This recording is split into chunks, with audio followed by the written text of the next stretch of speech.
Proses pembuatan engkak ketan ya. Ini lapisan pertama ya. Seperti ini ya. Nah, ini ya.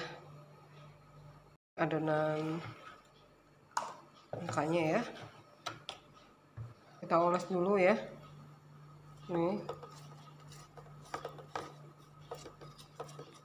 Dengan mentega ya.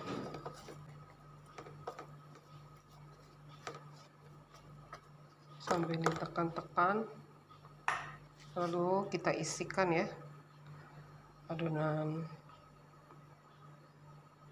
engkaknya seperti ini.